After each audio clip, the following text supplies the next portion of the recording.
Hello, everyone, and welcome to Mobile in Black and White. We certainly appreciate you joining us today. We are delighted to be able to offer community perspectives today. One of the things we've been hearing back from you is that you want to hear from people who are in the community and who have the expertise and experiences around racial equity and also how we can move forward in the community. And that's what we're focusing on today. We're excited to have all of our panelists who are in many ways leading individually and wherever they are in making sure that all of our citizens have equal opportunity and that we are really focusing intently on creating spaces and also creating situations that allow for us to examine ourselves and the organizations and institutions that we're part of. So thank you so much again for being here. And we're going to have the trailer of Mobile in Black and White to get us started. And then you'll hear from Rob Gray.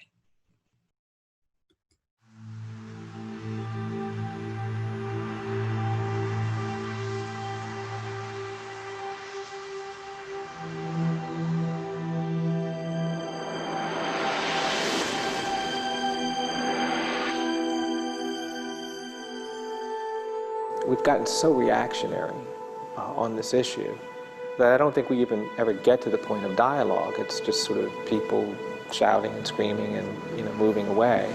And I would just encourage people to just, for a moment, to appreciate some of what's being said, to appreciate why it's being said, and be willing to just consider that there may be some need for progress, for reform, for discussion, for dialogue.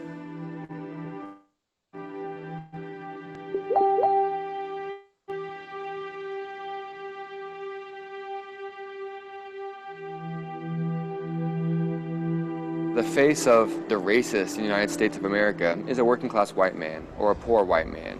And I think we need to definitely hold white folks of all class backgrounds accountable for what they're saying, what they're doing, the harm they're doing.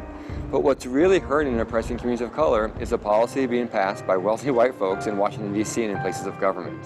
Whether or not you're going to go to prison or whether or not you're going to get a meaningful job, whether you're going to go to college or not, can just about be predicted by what zip code you come from. When you look at crime by black people or Hispanic people, it's a Hispanic crime or it's a black crime. When we look at the disparities between education for suburban white kids and inner city black and brown kids. And so what we did is to create one of the most inequitable systems of taxation in the United States. Just about every major key indicator of quality of life in this country is very racially skewed. And they mean it in the most complimentary of ways. It's offensive. Out of nowhere, these tears just came.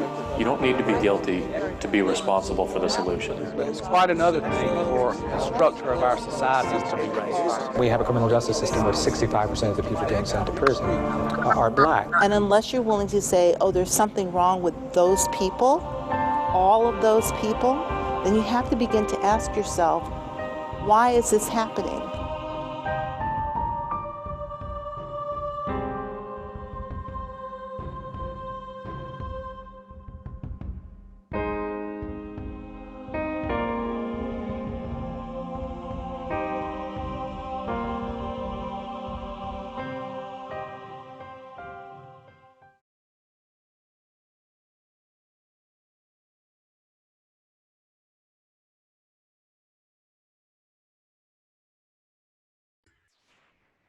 Okay, hi everyone.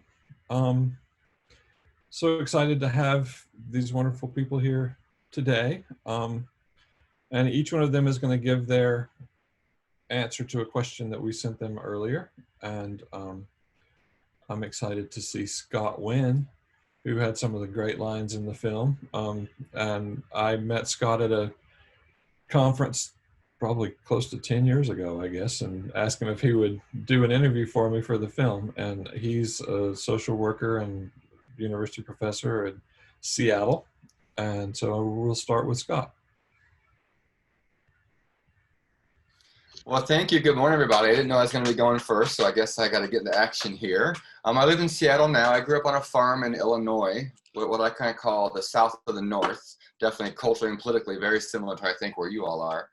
And I do teach at the University of Washington. I'm currently a racial equity consultant, and I worked for many years for the City of Seattle's Race and Social Justice Initiative, and I'm a founder of a group in Seattle called the Coalition of Anti-Racist Whites. And I want to kind of share my thoughts springboarding off of what I said. My whole piece in the film is actually in the trailer. So that's actually the one time that I was interviewed.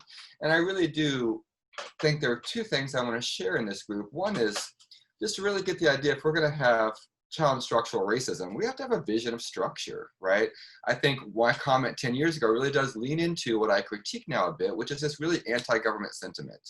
And, you know, whenever we are anti-government as folks who are working for a better world, we actually feed right-wing ideologies and right-wing policies, right? That we have to really put forward this collective idea that a structure which can move us forward, that's of the people, by the people, for the people, is something we got to work on, right? That we really need to recognize that government, not this one, but the government we can transform into, is what it's going to create to create racial equities in our community.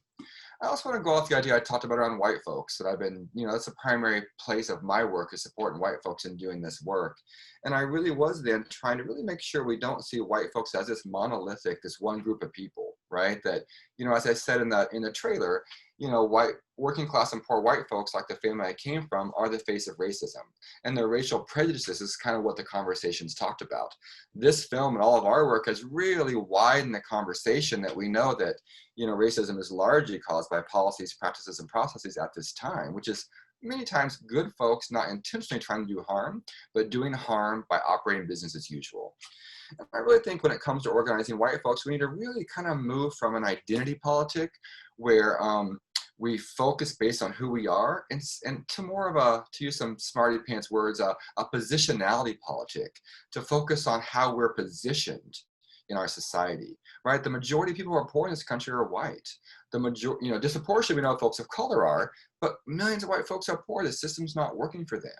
We know that more white folks are killed every year by the police than black folks, although we know disproportionately it's very different and the causes are different, but these systems are harming so many white folks. And often we engage with white folks, many of us sometimes, in more scolding and shaming ways, which actually has never motivated anyone to scold them or shame them, right? That we need to move from really trying to wish white folks were someplace else and doing what it takes to move them to someplace else. We all got different roles in that, not saying we all have to show up in the same way around that.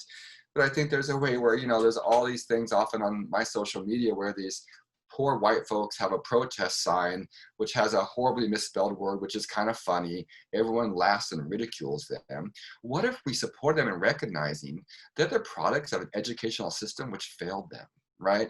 That the educational system of public schooling doesn't just fail folks of color, it is failing working class and poor white folks. So what I want to add is kind of go off the conversation around, you know, I think we really need to think about a vision of structure and a vision of what it's going to take to create on-ramps for white folks instead of off-ramps. Look forward to hearing what everyone else has got to say. Thanks for the chance to be here.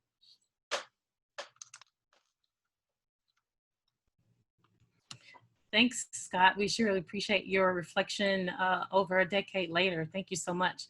And while I would like to just introduce Dr. Monica Motley.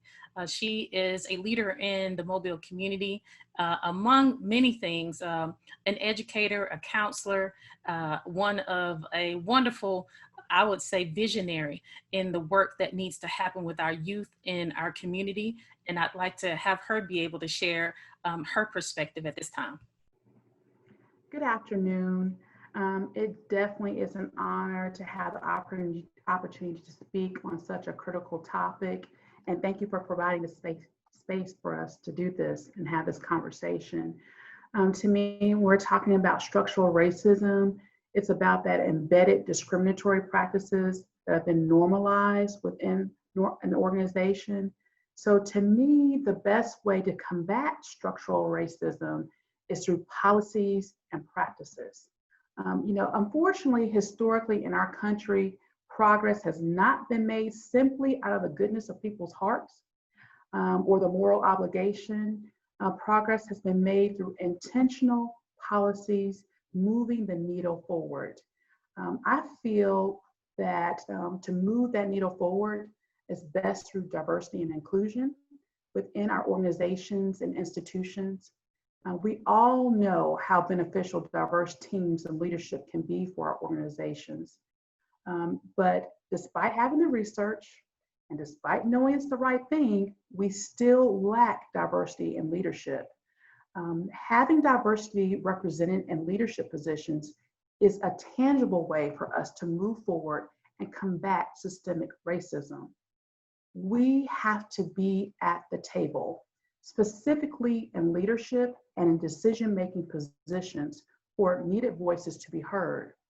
It's at the table where strategic plans, policies, and practices are created. We need to demand not simply representation on teams within organizations, but also key leadership positions. Not just one position that's created as a checkbox, but a genuine commitment to create safe cultures where diverse teams and diverse leadership can be heard and make a meaningful impact. Diversity shouldn't be just aspirational. It should be the standard in which our organizations practice. It's not enough to just continue to talk about the issues of concern. Now, don't get me wrong, there is value in talking and listening. It helps to bring about awareness, but awareness is nothing if it doesn't lead to action. Action is where we need to keep our organizations accountable with intentional work in diversity and leadership positions. If diversity is listed on a strategic plan, be specific about the goal. Revisit and evaluate the progress of meeting the goal of diversity throughout the leadership team of an organization. We need to go from awareness to action to impact. And thank you to Rob and Joelle for taking action by creating Mobile in Black and White, which is having a powerful impact. Now, I do have hope, although we have seen horrible behavior and the effects of systemic racism throughout our country from law enforcement and leadership. I do have hope seeing our privileged brothers and sisters use their privilege for progress. My heart is warmed when I see diverse groups throughout our country and the world protesting against systemic racism. I have hope that this is not just a moment, but a movement that will have a positive impact. Thank you.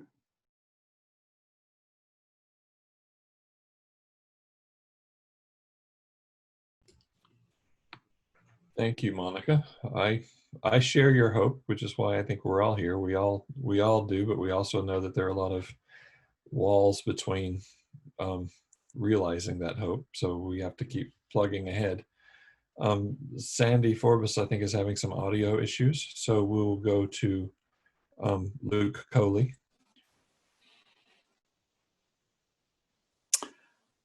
Rob, can you hear me? Yes, and Luke is okay, good. So go ahead, Luke. Well, I don't know what you were going to say about me, but I'm a lawyer in solo practice here in Mobile. Lived here basically all my life.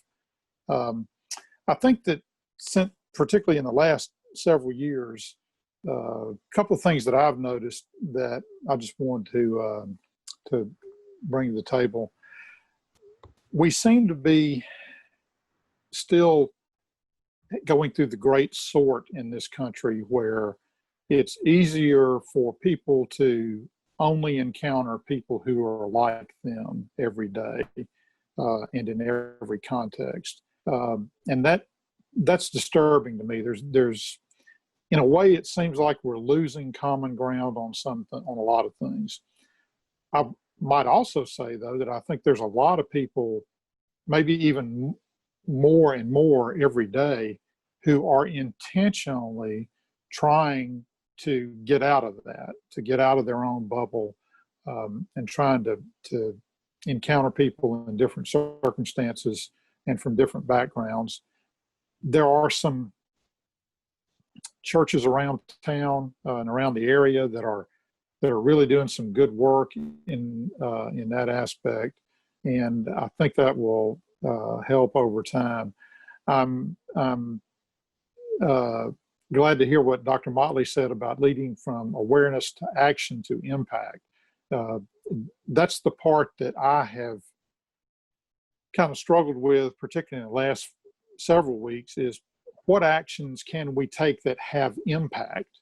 There's a lot of things we can do, but do they lead to an impact and to observable results in our society and in people's lives?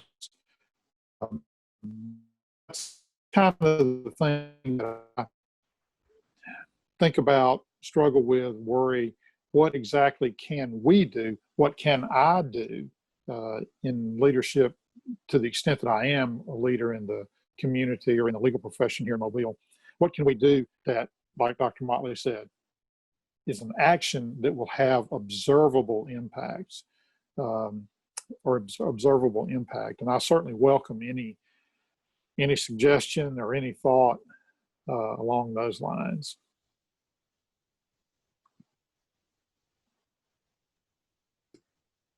So that's it for me, Rob. Thank you, Luke. I agree that impact part is so important, and how do we move. Next, we will go to Ingy, mother of one of my little brother's best friends, and then we were in our PhD program.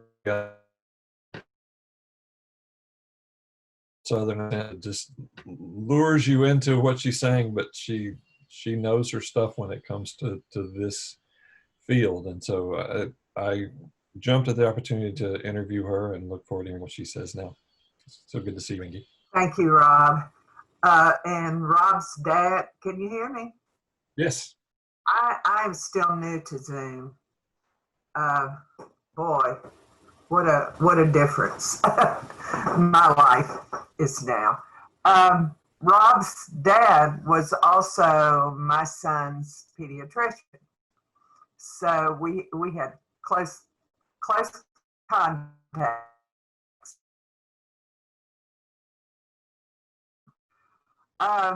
And as you can tell, when I started the PhD program, I was old as dirt. And I thought that I knew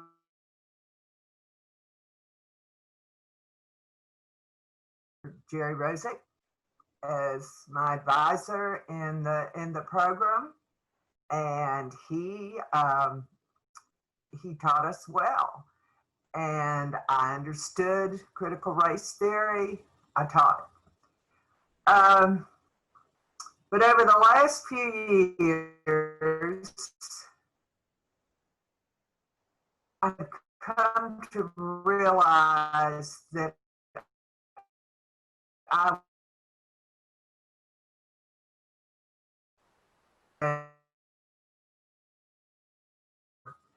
in my relationship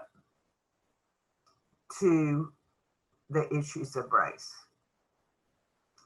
And I don't mean that in an individual like this is my search. What I am talking about and what I try to impress my students with is the idea that we're all born with this little huge backpack, and that it does not just contain our experiences or our parents' experiences. It contains grandparents, neighbors, third cousins twice removed, things you hear on television, things your friends said about someone in 8th grade, what your students say, on and on and on and on. And it is that particular thing, particularly as educators, that I hope my students learn to interrogate every day when they step in front of a class. And I can assure you that that is what I try to do. And so I have had to have some really serious inner conversations with myself when something unbidden will pop up in my head that I thought I had gotten rid of forever. This is a journey, and I hope that's what my students learn from me, that I am still on the journey and they're on the journey too. I hope that wasn't too like hippy dippy sounding, but that is my position. And thank you so much, Rob, for doing this. And thank you to the group, because y'all did great work. And Monica, Dr. Motley, I know from the Alabama Counseling Association. And we're both past presidents, and I've got to tell you that Dr. Motley was one of our best. So thank you for the opportunity. I'm muting now, back to keeping my mouth shut. Bye. Thank you, Ingy. We appreciate that. And we're so glad that you and Monica are acquaintances. That's wonderful. I have the opportunity to introduce Abe Harper, and I've known Abe for many years, and he has always been a leader. From day one, he has been a leader, and he's still leading in the community now as a CEO of his own business, and also a community leader that is also for serving in Mobile. So let's hear from Abe now. Thank you. Thank you, Dr. Billingsley. How are you guys? And thanks so much for allowing this opportunity to kind of share heart sentiment and intention. It's really warming to see so many friendly faces on this call, people I know that are in the community and actively doing things. And we talk about structural racism and tearing down those walls. And I think it was best phrased by Ingy and coined with a term I use that's kind of been thrown around a lot lately, which is implicit bias. We all have this little tug in us that draws us to something that's familiar and compartmentalized, and we have to constantly fight to overcome that. I think as far as moving forward as a society, we have to be intentional in integrating the things that we do regularly from a place of love and compassion for our fellow man, not from a place of love and compassion for skin color, gender, socioeconomic status, or race. And one of the things that really kind of sticks out to me, and I think it's Brian Stevenson that said it, is that the opposite of poverty isn't wealth, but is justice. And one of the areas specifically to our region that we struggle with is uniform justice, or fair and equitable justice. And most relational values with regards to race and race relations and advancing a civilization or culture can be related to how the just are treated and how justice is exacted. So I had a conversation a couple of weeks ago with a gentleman who really kind of triggered a thought process for me, but we were discussing in the wake of George Floyd's murder and Ahmaud Arbery's murders that the riots that had ensued, and he couldn't understand the pandemonium, the panic, the level of desperation that a person has to get to in order to be willing to self-destruct or destroy property. And it started from an innocent Facebook post that was kind of rhetorical, but my conversation to him, being that he was a friend, was via phone. I picked up the phone and called him and said, "Hey, I don't appreciate that comment. I don't think it represents your heart as a person, because I know you, I go to church with you. Let's have an actual conversation about this. Let's get past the perceived bias and let's move forward." And as we dug into the conversation, he made a comment that really kind of stuck out to me. He said to me, "Abe, I feel like the lack of leadership in the Black community is the reason that we see these riots going on right now. I feel like that there's not a Martin Luther King or a Malcolm X or a Jesse Jackson or an Al Sharpton to lead the community." And as he said that, something just kind of boiled inside of me, and I had to pause myself before I responded, because I really almost responded out of a place of anger, because my first thought was, they're Americans before they're Black. We're Americans before we're Black. We are represented by city council members, county commissioners, mayors, lieutenant governors, vice presidents, and a president. we have representation. There needs not be a divisiveness between two subcultures of one civilization to say for the fact that you have representation that looks like you, but there needs to be unity at all borders. And it really got me to thinking about what draws that line. So, the narrative that I've kind of evolved into is that, America really has 5 spectator sports when you think about it. We've got baseball, basketball, football, soccer, and politics. And a lot of our partisan line is drawn right down the middle of where it affects implicit bias and racial balance. And when you look at something such as a sheriff or a district attorney or a Supreme Court justice being appointed as a partisan line, not as a person voted in to uphold the law as it's written, they're not there to decipher the law, they're there to enforce the law. So when that law is impartially exacted on different races because of their party affiliation or their partisan affiliation, there's a natural area for implicit bias to exist.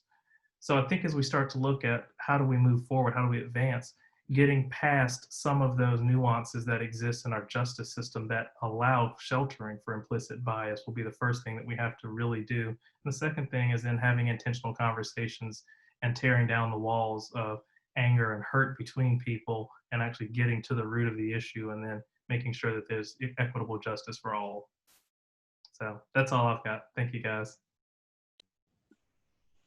Thank you, Abe. We appreciate your comments. Now we'd like to hear from Dr. Trace DeFuric, who has in many areas of the community, one of the areas around juvenile justice, but we'd love to hear your perspective at this time. Thank you. Hello, I'm glad everybody could be here today. I apologize for being a little late. I've worked with the Mobile County Juvenile Court and the State Department of Youth Services for the past 12 years. And I started that work as part of the Annie E. Casey Foundation's efforts to reduce bias in juvenile justice. They spent several years in the state of Alabama and have left behind some good things and left behind some things that haven't been fully realized or implemented. But most of those efforts, beginning in 2008, focused around the way decisions are made around a juvenile before the court's case in terms of incarceration and in terms of placement out of the home, and the fact that we have gender and racial bias nationally and in Alabama around how such decisions are made. So about 10 years of my life has been navigating those sort of spaces as a consultant and often really as a systemic change agent. So we do a lot of advocacy, some of it explicitly based on racial bias and when it shows up in the data of those systems we work with, some of it based on class bias, and then most recently some of that based on gender identity and sexual orientation bias exhibited by such systems like the juvenile justice system, child welfare system, things like that.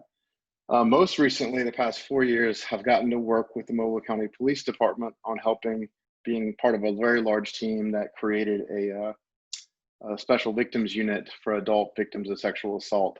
And the same pattern there, my role is often looking at data, trying to point out evidence of bias, and then bringing that back to the organization and really asking them if they want to take a look at that. Do they want to make decisions based on that data?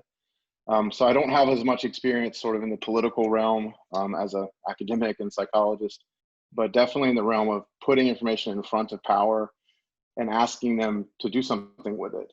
So in that regard, I think there are days that I definitely feel extremely pessimistic and cynical because speaking truth to power, even with data, to be really honest, usually doesn't do anything. On the rare occasion it does, it's kind of like gambling. You get really excited when somebody with power and policy looks at your chart and says, wow, that really is concerning. We ought to change that.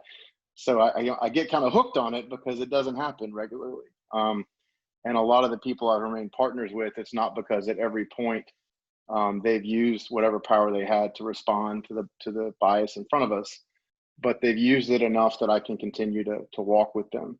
And I think that's just something in the last decade of my life, and obviously the last 2 months, I've reflected on myself a lot, is and particularly interacting with young people. I have a daughter that's 17, and she's part of the generation that's coming at this hard right now. And I think at times when I talk to her, she sees me as making compromises, and I struggle with that, and I reflect on that. And I don't know, sometimes when I've made compromises and agreed to take part in something without a guarantee of it leading to an equitable result, I don't know how much I've used whatever power I have, or sometimes what power I do have in a given situation.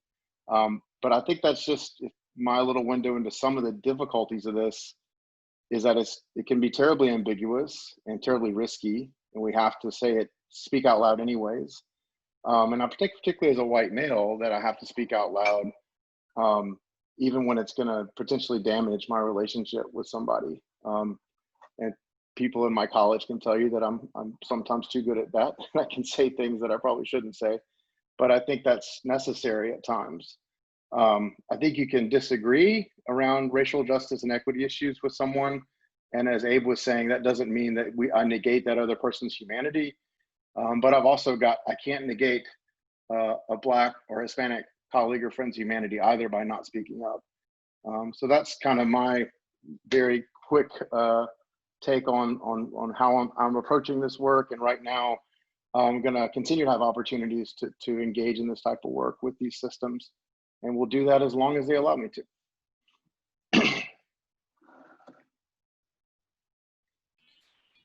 Thank you so much, Trace. Good to see you. Next on the list is Nirmala Aravelis, who's not here. I guess she had a conflict come up.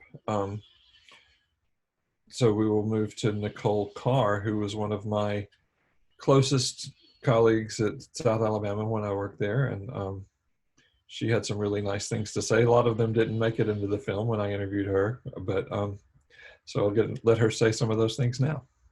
Hi, Nicole. Hey, Rob. Thank you for being so kind. You know, I probably have more intelligent things to say now than I did 20 years ago. and you know, it was only 10 years ago that I interviewed you. And you mentioned lifelong learning, and goodness knows I am so glad that we have that ability and that we can continue to course correct, because that's something we have to do all the time and every day, right? So having gone from a sociologist in the classroom with a focus on gender and inequality, now to leading student success efforts at South Alabama, it's really given me an interesting perspective on improving access to higher education and improving success for all students at South Alabama, certainly. One of the things I want to mention before I speak to that real quick is Trey made the comment about our offspring. And I also have, student in that age range, and it is interesting interfacing with the 20-year-old or 21-year-old and trying to explain where you are and how you have to work within a system and push where you can. And the student, the 20-year-old can say things and do things in much different ways, and they're more comfortable doing that. So that's definitely some dinner table conversations we're having right now. I guess, in all of this learning process, I've had the great good fortune to be able to work in student success and get involved with the Bill and Melinda Gates Foundation and the Association of Public and Land Grant Universities. And one of the projects on their plate that has helped me push the University of South Alabama is an initiative called Powered by Publics. And Powered by Publics is public institutions, land grant, and other publics working to reduce equity gaps on their campuses. So it has allowed us to go back and look at our persistence and completion rates by race and by sex and interact those and show us where we really are and how far our gaps are. And when you realize, the gaps that you have in college completion and the progress that you have to make to close that gap, and you just lay it out, it helps make the case for change really well. We've been able to get involved with Complete College America, with the College Action Network. Through those learnings, South Alabama has started need-based aid So trying to make sure that our students that we admit to the institution are actually going to have the funds they need to graduate from the institution. That makes a huge difference. But one of the things this has also done is allowed us to form, we have a student success team. And we probably have 25 people on that from across the university. And that's the place that we have the really difficult conversations about, you know, why are students failing chemistry?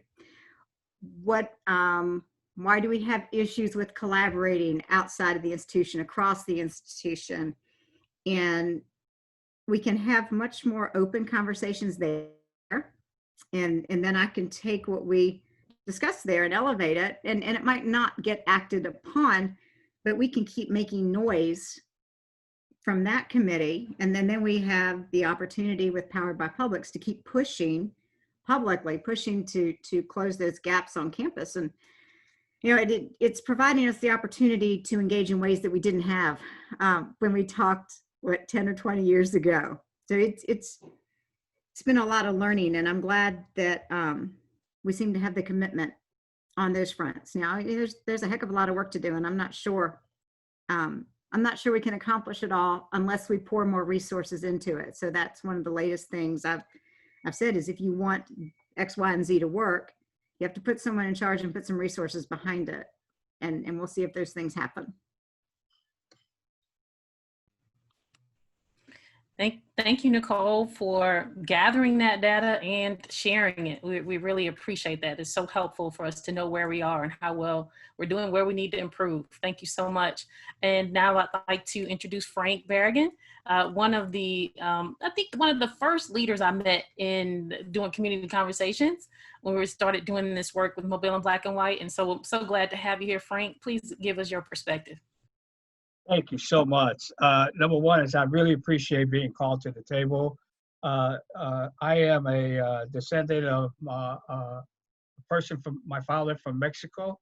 My mother is Chicana. And working with the segments of the African American, the poor white, and especially putting a lot of emphasis in the Latino community is what I've been doing all my life. That's my granddaughter singing to Frozen, so I hope you all appreciate it, and you can pay at me somewhere. I'll find it. But anyway, it's very important to me because of what we really didn't go through as a child, with my father being non-documented until I was like 29 years old. And the only reason he became a citizen is because he wanted to divorce my mother. So, you know. But we never feared. The fear factor was not in our minds, because my father was a successful worker. He worked as a track foreman for a railroad company in the Chicagoland area. So it really hit me in the face in 2011 when 2010 when the most racist law came into effect in the state of Alabama. And that was HB 56, and a year later, HB 656. It was incredible what they were asking. They were focusing on Latinos. They were not only non-documented Latinos, but documented Latinos left the state of Alabama for fear of being profiled. So I worked very hard on trying to build the confidence in individuals. The thing that I want to share with you all today is where we're at today. Speaking of homes of where the Latinos live in right now, they're corralled into a certain area.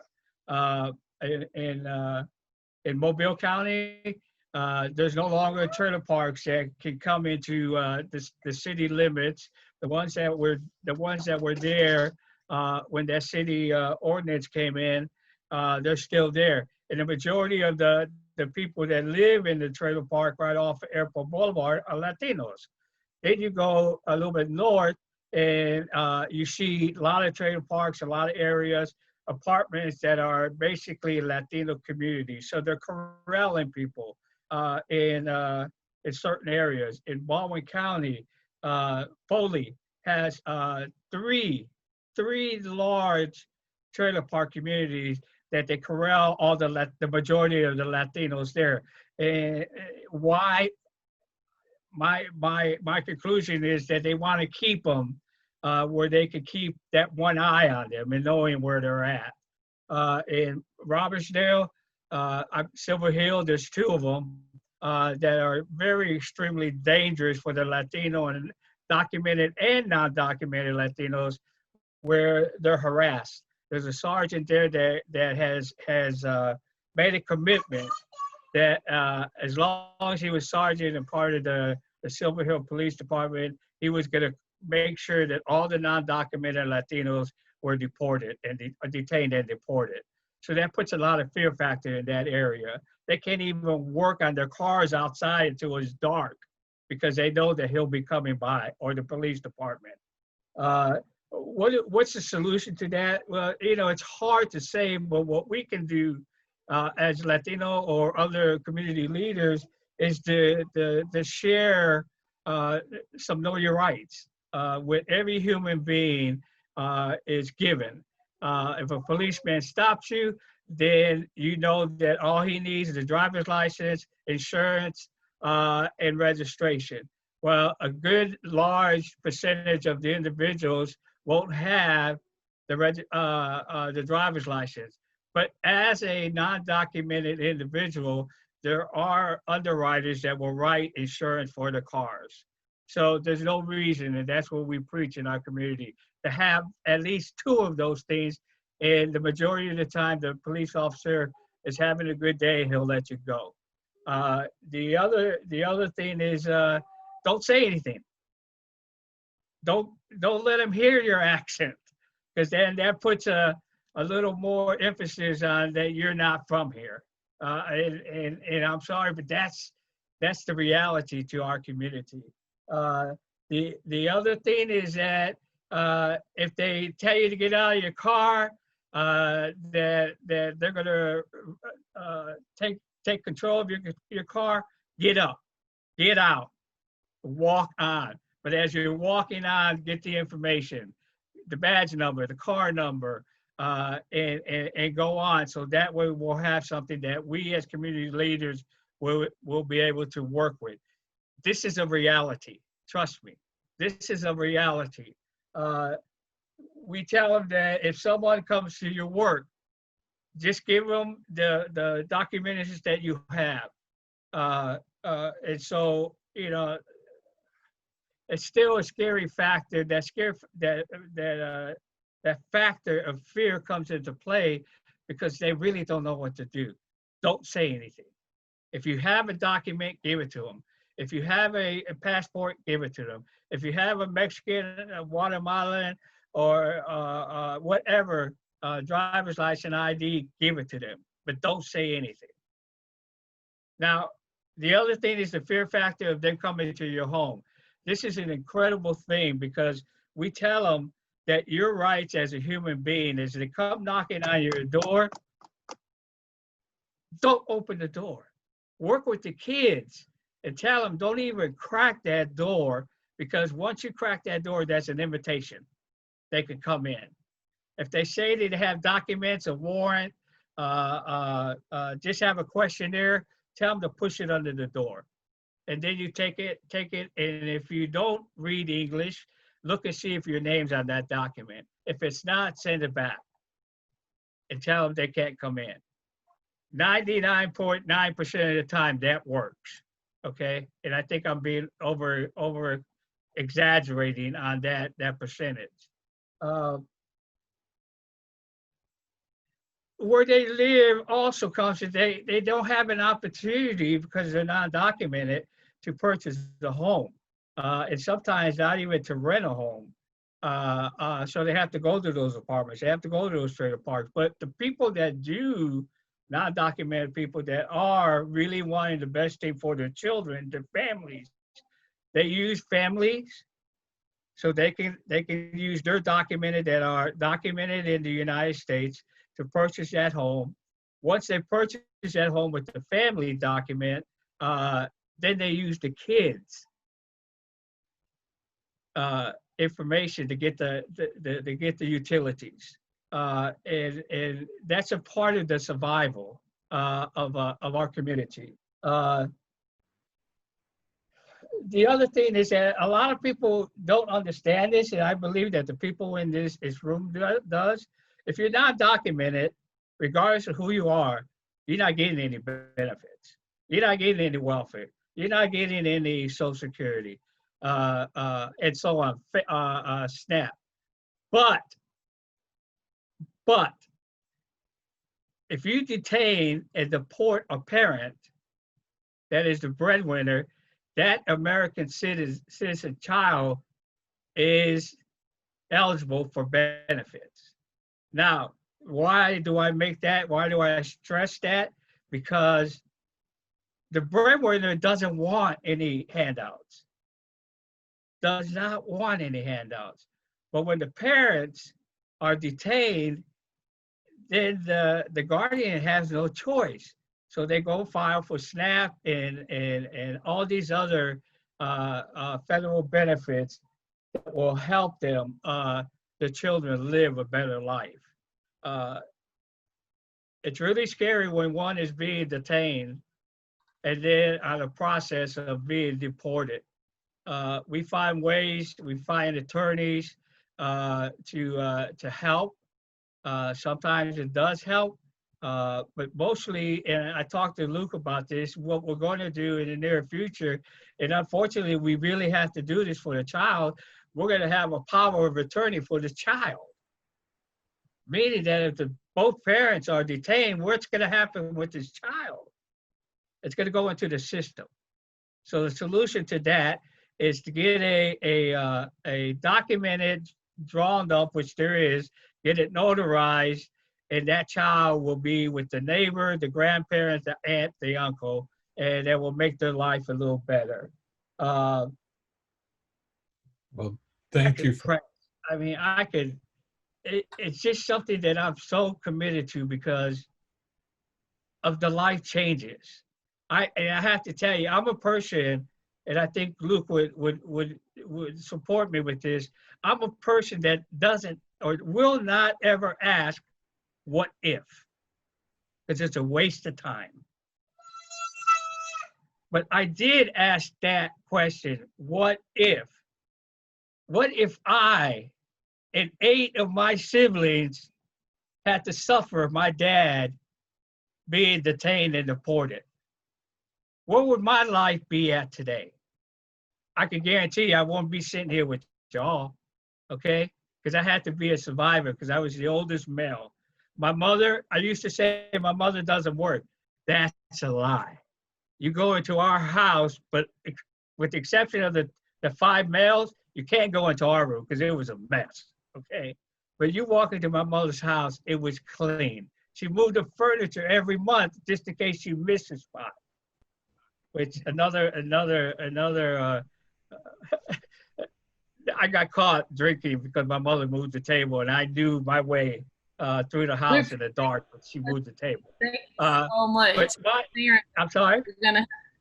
Thank you so much for sharing with us. We're going to have to, we'll find some time to have some more conversation because the points that you're mentioning are so important for the community to know and for us to be able to be aware of and know what's happening. So thank you so much for sharing with us, and we'll make sure that we find more opportunity to share the different things that are important. And Rob is going to introduce our next. Yeah, thank you, Frank. Some very important points. Sorry, we just have limited time. So next is Alan Perkins, who I think is the last person that I interviewed for the film because we were watching a film together and he made some pretty interesting comments. And so I said, hey, I need to interview you for this film I'm making. So Alan is professor at the medical school at South Alabama. Thanks, Rob, and welcome back to America, albeit virtually. I just want to share a little bit about kind of what's happened in the last 10 years since I was interviewed. I've worked with the university trying to improve healthcare and improve our graduates' desire to deliver care, regardless of who's in front of them.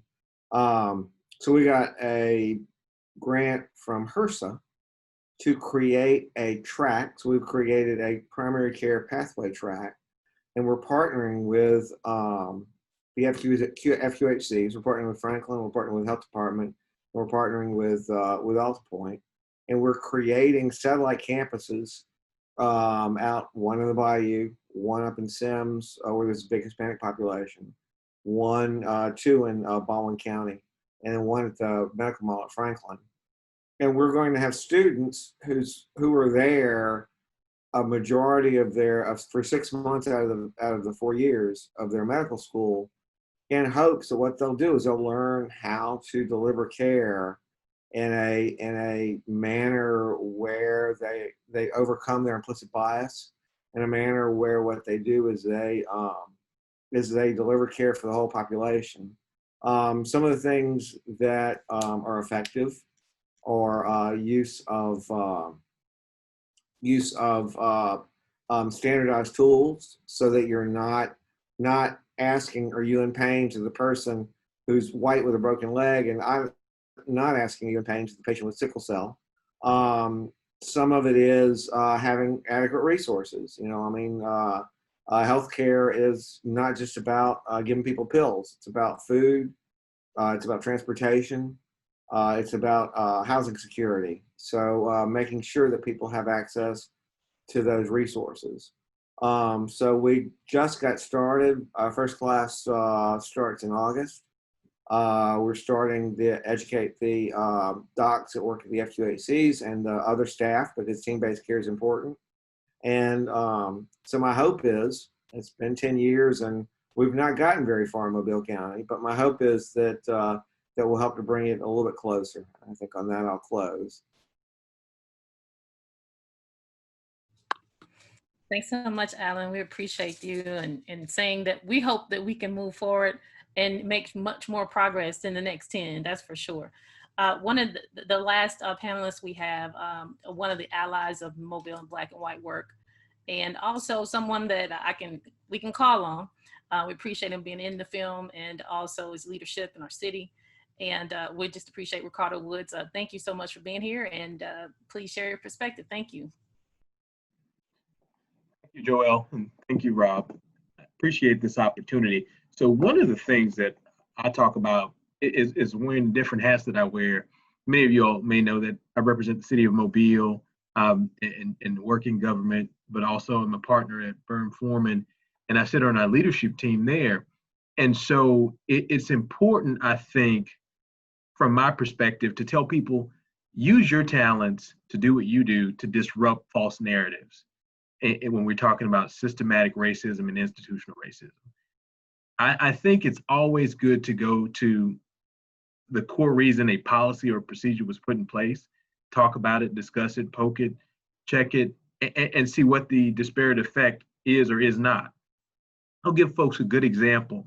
From a legal perspective, I always talk, I'm a rule follower, and I like rules because everybody knows where they stand. And I like the way we implement rules, but also when we enforce those rules, let's do so in a way that is objective and systematic. And I say that because racism was intentional and systematic for economic and a number of other reasons, institutionalized. I mean, that's what people have to think about. And so from my perspective, you have to be intentional and systematic and thoughtful about disrupting it. And you have to do, as Dr. Motley said, you have to follow it up with action. So one example I point out is a number of things that we've said resound with me. And, Abe Harper mentioned that he had a friend who said, hey, there needs to be a Black leader or an African-American leader. But I would ask the question, is there an American Indian leader that you can think of? Is there somebody who's, leading the Native American community that you can think of? Is there a national leader for the Native American community that anybody can just say, no, because those representatives should be in government for everybody. Same thing for the Mexican American community, German American community, and go on. Where's that leader there? It's funny how people will box you in with a narrative that is false, that somehow the African American community has to have one person who's in charge to walk through this agenda. So I back that up to say, disrupt these false narratives by asking those questions. The second part of what I think is, in looking at our rules, you have to look at the intent behind them. And I know a lot of people like to bring up the First Amendment, the Second Amendment, but there are a number of other amendments, and one of them I like to talk about when we're discussing this subject is the 13th Amendment. You look at, you said neither slavery nor involuntary servitude, except as punishment for a crime, shall exist within the United States. And you go, whoa, that's a strange exception. What's the history behind that exception? What's the foundation behind this law? And the exception is if you go to prison, then you ultimately can be a slave. And so you look at the history of what's happened with that law, and then how it's been executed and how it's been enforced. And you see the prison system as the new Jim Crow or over-incarceration of people of color. And then you look at our court systems and you go, wow, this is intentional and systematic. There's no way this is happenstance. Let's have a conversation about it. And then let's press and be unapologetic about the things that we do to fix it. I was listening to Frank speak so passionately. And Frank, the one thing I disagree with is you don't have to apologize. It's not supposed to be this way. Racism and systematic racism is at its core un-American. I tell people that all the time. If you like the rules and you love this country, then fight against it, because at its core, it is un-American. And that's what I stand on.